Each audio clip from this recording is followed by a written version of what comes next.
Hello, my darlings. Today we're going to go over point of view and types of narrator, specifically so that you can approach the book thief more easily.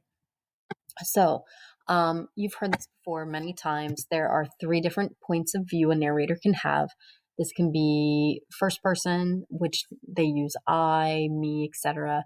There can also be second person, which uses use, but it can also have a lot of directives. So it can be like a recipe: you do this, then you need to do this. This should happen, then this. It can also be a letter where you're writing to someone. So you might say something like, and then you gave me great advice, which I ignored. And then third uses she, he, their names, etc. So, a couple reminders about first person.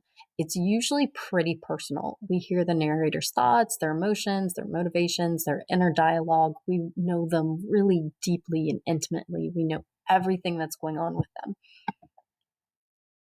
them. The disadvantage of this is we sometimes don't get to know what other people are thinking quite as easily. We don't get to know them quite as well. And so that can leave a lot of guesswork. Like, why did that character do that? Or why is this person acting like this? One of the things it can also mean is that the narrator can be pretty unreliable. Narrators, especially first person narrators, they can make mistakes because they don't know the whole story. They can also tell it biased because they want you to take their side. Sometimes they can leave out information, or sometimes they can just flat out lie.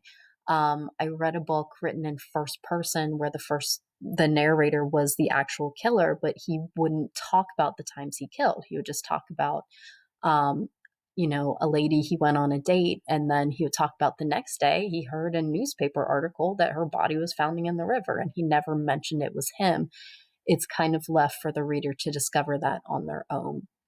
So that is one way that first person can be pretty unreliable. So you got to be careful with them and look for those errors. Second person, you don't often see in novels, but it is becoming more popular. It's a difficult way of writing. The use of you involves the reader more closely and can sometimes make them seem a part of the story. So the reader talks about, you gave advice and you did this and you did that. The problem with using you is that it doesn't apply to everyone. So you can say you give great advice, but the person might not give great advice. They know that.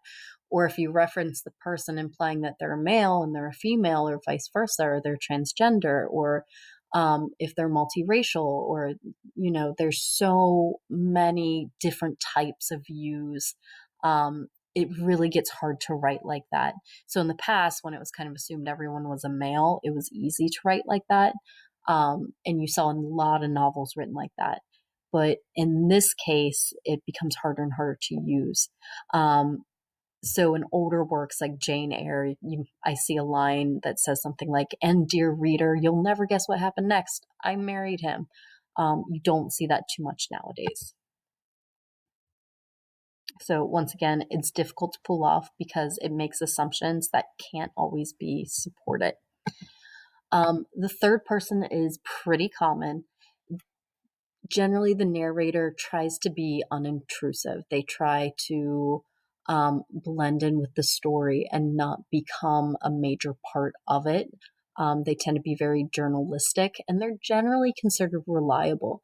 They're going to tell you all the parts necessary to the story. They can focus on one person's story, or they can focus on many people's story. It just depends on what direction the writer wants to take. Do they want a broad scope where we get to know a lot of people a little bit, or do they take a very narrow scope? In addition to the points of view, there's also the types of narrators, specifically limited and omniscient. So limited is when you look at things only from one character's point of view. So even though it wasn't written in first person, Ulysses was mostly limited. Most of the chapters focus on Ulysses. Why does he decide not to tell them about Scylla on the boat in the strait? with her arms reaching after the crew. Well, he doesn't want them to be worried, so he's deciding to lie about them. We don't really get to know other characters as well. We occasionally see Athena talking to Zeus or Telemachus talking to someone else, but mostly it is, what is Ulysses doing? What does he think about this? Why is he doing this or that? Omniscient comes from the Latin word meaning all-knowing. And many people, if they're religious, say that God is all-knowing. So that's one way that I keep it straight in my mind. And basically, it discusses the thoughts and feelings and motivations of multiple characters. So, Lord of the Flies can be considered omniscient. We mostly see Ralph's point of view, but we do venture occasionally into Simon's and Jack's and Roger's. There's that one scene, when Ralph and Jack are building the huts or not building, and it talks about Jack trying to explain to Ralph the urge to kill something, and Ralph trying to explain to him that people are scared and they need these shelters. So we do venture back and hear their voices. The problem with having a lot of people's perspectives is that sometimes they can get mixed up. Crime and Punishment, War and Peace, they're really long because we get to know a lot of characters really intimately, but sometimes we, as readers, can mix them up. So that's one of the issues with Omniscient. Now, this is where things get pretty tricky and pretty interesting. And that is when you start mixing the type of narrator with the point of view. So, common ones you see all the time, first person limited. We see that a lot. We get to know the feelings of one person, and it's the person telling the story. They can be unreliable. This is really, you'll see this a lot in like romance novels or mysteries where they're trying to just figure things out. They don't know the whole story. First person omniscient can get difficult to write because it's one person telling the story. They're a character in the story, but they can tell the thoughts and feelings and stuff of other characters, which begs the question, how? How do they know what's going on at different times for different people? Are they looking back in time? How did this person become omniscient? So that's something you would have to figure out if that's the style you chose to write in. Second person limited and second person omniscient. Again, you don't see second person very often. Limited, we know the thoughts and feelings of one character, and that character is, the reader is brought in with you.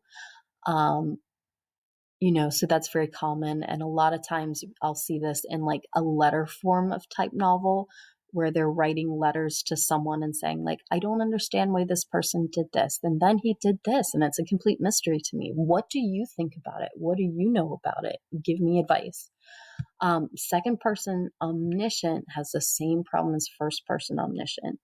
And that is, how does the character who's telling the story, the narrator, how do they know what's going on with multiple characters and multiple feelings, even the stuff characters keep hidden? So that's something creative that, if that's the style you chose to write in, you would have to figure out. And then finally, these are two that we see fairly often. Third person limited, where we follow the story of one character and how they navigate the world. Sometimes we know that person really, really well, and sometimes this person can be mysterious. Maybe the narrator chooses not to give us a lot of details of them. So an example of this third person limited might be Harry Potter. We follow what's going on with him, but it's told from a person who's far away, who's distant from the story.